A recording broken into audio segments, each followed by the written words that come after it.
여러분 안녕하십니까? 8월 28일 수요일 아침입니다. 출발 딜사이트 시작합니다. 박명석입니다. 온 세상이 이렇게 한 종목, 한 기업의 실적에만 주목해도 되는 걸까요? 엔비디아 실적 D-1, 엔비디아 실적 발표를 하루 앞둔 상황에서 시장이 거의 움직이지 않았습니다. 보합권 등락을 지속하는 가운데 3대 지수가 일제히 강보합으로 마무리가 됐는데요. 자세한 내용들 혹시 엔비디아 때문에 우리가 놓치고 갈 만한 그런 내용들이 있을지 제가 열심히 찾아봤으니까요. 브리핑 뉴욕으로 함께 하시죠. 자, 3대 지수 마감 상황부터 보겠습니다.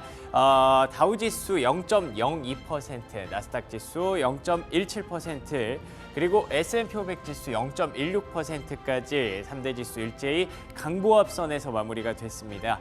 조금 고무적이라고 할 만한 것은 다우지수는 지금 하락세가 나타났었는데 그 부분들을 결국 상승 전환시키면서 마무리가 됐다는 거고요. 엔비디아의 주가가 실적 발표 하루 전 1.5% 재차 반등했다는 겁니다. 어제는 좀 밀렸었죠. 그러면서 상승의 어떤 흐름을 보여주고 있는데 내일은 그럼 하락일까요? 글쎄요. 내일이 중요한 게 아니라 내일 종료 후가 중요합니다. 시간 외가 중요하기 때문에 일단은 내일 어떤 결과가 나올지는 모르겠지만 24시간 뒤면 결국 모두가 궁금해하는 그 실적 발표 확인할 수가 있겠죠. 자, 이 가운데 슈퍼마이크로 컴퓨터의 주가는 2.6% 하락했습니다. 힌덴버그 리서치 가끔 이제 공매도 리포트 내면서 공격적으로 대응하는 그 힌덴버그 리서치에서 슈퍼마이크로 컴퓨터를 이번에 타겟으로 삼았습니다. 그렇지만 그럼에도 불구하고 낙폭 많이 줄이면서 마무리가 됐거든요. 엔비디아 실적이 내일 긍정적으로 나온다면 AI 관련주 반도체주에는 어떤 흐름이 흘러갈지 잠시 후에 정리해 놨으니까 기다려 주시고요. 자, 그리고 핀더도 어제 주가가 급락을 했었죠. 오늘까지 4%대 추가 하락이 나타나고 있습니다. 중국의 전자상거래 업체들 뿐만 아니라 글로벌 이커머스 업체들 조금은 같이 영향을 받는 모습인데요. 좀 안정이 될 때까지 시간이 필요해 보입니다. 자, 그러면 오늘의 체크포인트 세 가지. 첫 번째 체크포인트는 시장의 체크포인트이자 기업의 실적입니다. 엔비디아 얘기를 안 할 수가 없는 것 같아요. 보시는 것처럼 온 세상이 엔비디아라고 제가 제목을 달아봤는데요. 여기 제목이 그대로 그렇게 나와 있어요. 엔비디아가 세계에서 가장 중요한 스탁이 되었다. 지금 당장 내일 발표할 실적에 대해서 걱정도 많고 기대감도 있습니다만 어쨌든 중요한 거 하나만 얘기 드리자면 가이던스라고 얘기들을 하고 있습니다. 지금까지의 실적은 좋았을 수밖에 없고요. 앞으로 가이던스가 올해 내내 그리고 지난해부터 계속 보여줬던 것처럼 세 자릿수 대의 EPS 실적 성장세를 계속 보여줄 수 있는가, 그 부분이 가장 궁금한 부분이라고 하고요. 젠슨 황 CEO가 내일 어떤 얘기를 할지는 모르겠지만 워낙에 자신감이 넘치는 사람이기 때문에 이번에도 뭐라도 좀 얘기해주지 않을까 기대하시는 분들이 많을 것 같은데 최근에 걱정이 좀 있었던 게 여기 들고 있는 호퍼, 그러니까 H100, H200에서 블랙웰, B200으로 넘어가야 되는 과정인데 B200이 좀 딜레이가 됐다고 하죠. 그래서 그 부분 때문에 변동성이 좀 있었는데요. 오히려 그 부분은 딜레이가 되든 안 되든 큰 악재는 아니라고 시장에서는 좀 보고 있는 것 같습니다. 이미 주가에 반영이 되어 있기도 하고요. B200이 딜레이된데 그러면 H200 사야지 하면서 지금 앞으로는 엔비디아가 독점권을 좀 잃을 수도 있겠지만 지금까지는 워낙에 독점적이기 때문에 수요와 공급이 H200 쪽으로 다 맞춰지고 있다고 하더라고요. 그래서 결국엔 그것만 팔아도 두 자릿수, 세 자릿수 성장세를 유지할 수 있느냐, 가이던스가 그렇게 발표되느냐, 그것만 하나 챙겨보시면 될 것 같고요. 큰 의미는 없을 것 같지만 그래도 주가 흐름 한번 볼까요? 다음 장 넘겨주시면 기술적 분석들이 굉장히 다양하게 좀 나오고 있습니다. 일단 여기에서는 파동 얘기를 하더라고요. 여기 0번부터 1번까지가 첫 파동 365%의 주가 상승을 만들었고요. 2번까지 조정이 있었다가 3번까지 올라오면서 258%의 반등이 또 있었습니다. 그리고 4번까지 내려왔다가 지금 쭉 올라가고 있는 과정에 3파동의 중간 정도에 있는데 이게 만약에 이 가설이 맞다면 조금 더 올라가서 현재 199달러에서 234달러까지는 충분히 올라갈 수 있다라고 보고 있으니까 모르겠습니다. 이건 굉장히 좀 긍정적인 그런 관점이기는 한데 뭐 여기까지의 지금 어떤 큰 가이드가 틀린 것은 없잖아요. 그렇기 때문에 일단 한번 기다려 보도록 하고요. 다음 장 넘겨주시면 이걸 조금 더 크게 봤을 때, 조금 더 미세하게 봤을 때 현재 시점은 그 파동의 중간 부분에 와 있고 여기에서 방향성, 여기만 놓고 보면 방향성을 예상하기가 좀 어렵잖아요. 그래서 지금 실적 발표에 따라서 위아래 변동성이 한 12달러 정도로 형성이 되고 있다고 합니다. 그래서 내일 시장이 환호하면 지금보다 12달러 높은 뭐 140달러 근처까지 좀 갈 수 있는 거고요. 만약에 그게 아니면 110달러대로 내려앉게 되겠죠. 그래도 뭐 장기 이평선을 이탈하지는 않고 있으니까 일단은 내일보단 조금 더 장기적으로 볼 수 있는 그런 시장이 내일 이후엔 좀 만들어졌으면 좋겠습니다. 그래서 다음 장 넘겨주시면요.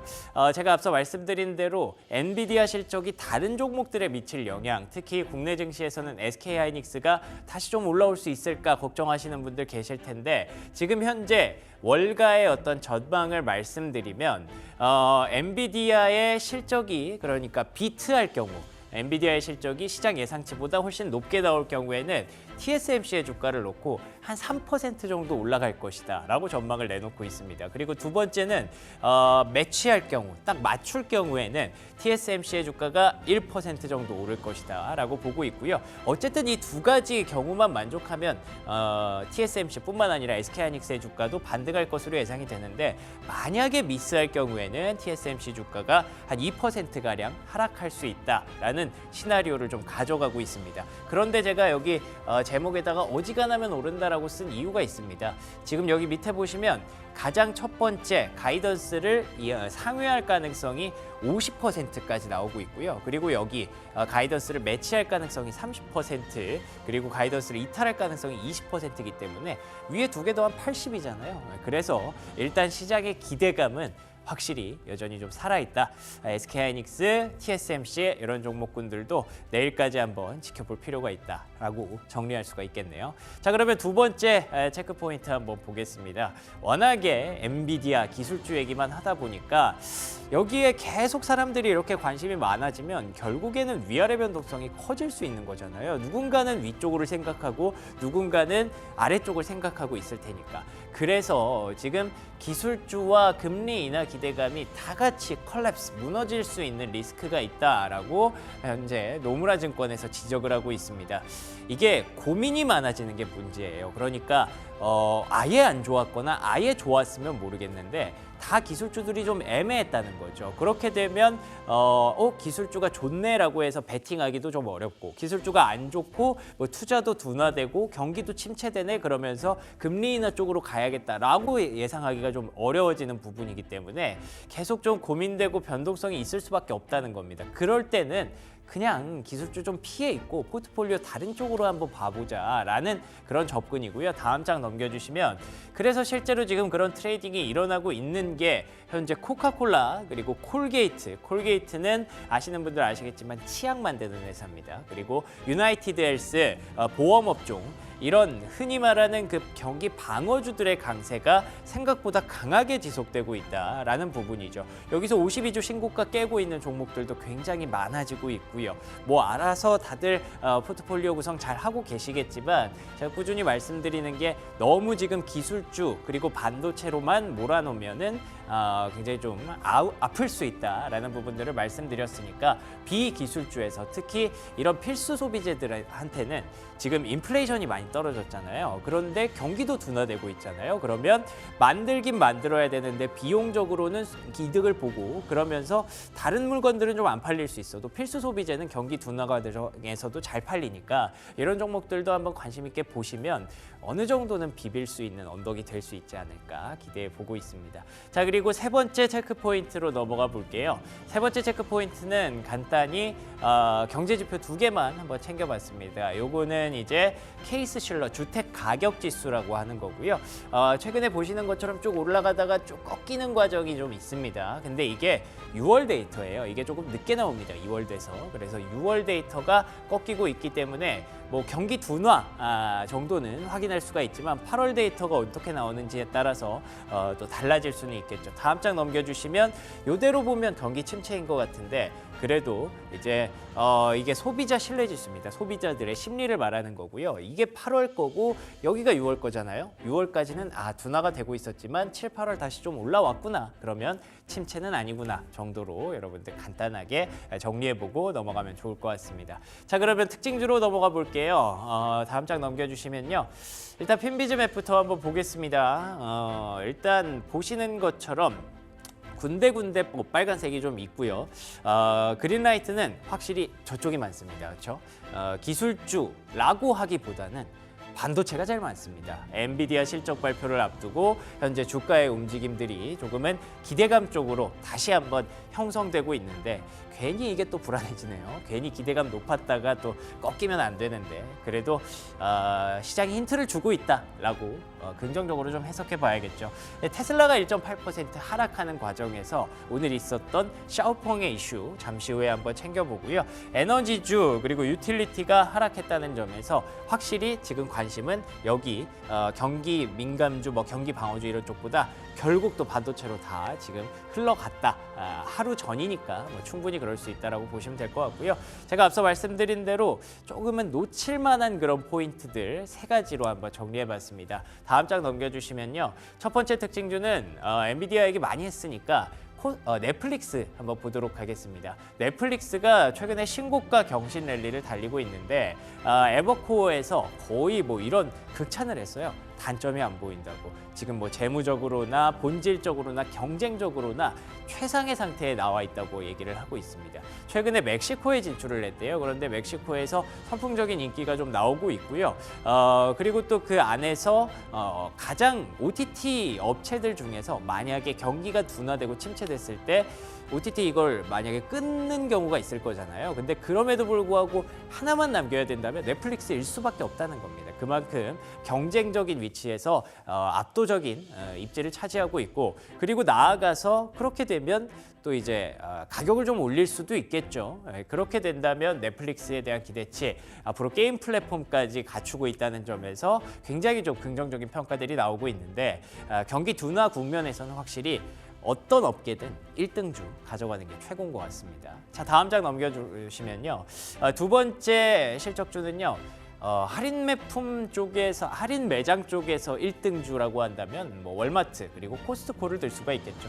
월마트의 주가도 아시는 것처럼 고공행진 중이고요. 코스트코도 마찬가지입니다. 혹시 보물찾기라고 들어보셨나요? 우리나라에서 제가 코스트코를 많이 가지 않아서 잘 모르겠는데 미국에서는 보물찾기라고 해서 매장에 약간 뜬금없는 물건들이 하나씩 들어와 있고 그 물건들은 약간 떨이 상품으로 이렇게 처리를 한다고 하더라고요. 그래서 그거 찾으러 가는 재미가 쏠쏠하대요. 근데 경기가 둔화되는 국면에서는 그런 것들이 굉장히 도움이 되잖아요. 특가, 떨이, 최근에 나이키도 재고 많이 털고 있던데 코스트코도 마찬가지로 그런 흐름이 나오고 있기 때문에 그게 비용적으로는 아쉬울 수 있지만 어쨌든 사람들이 일단 코스트코를 가게 만든다는 거죠. 그런데다가 최근에 기프트 카드도 좀 할인 판매를 하고 있고요. 나아가서 주가가 많이 올라오다 보니까 주식 분할 기대감까지 높아지고 있다고 하네요. 코스트코 앞으로도 바이더딥 빠지면 사야 된다라는 입장까지 월가에서는 보고 있습니다. 자, 그리고 마지막 특징주 하나만 더 볼게요. 앞서 말씀드린 대로 테슬라의 주가에 영향을 줬던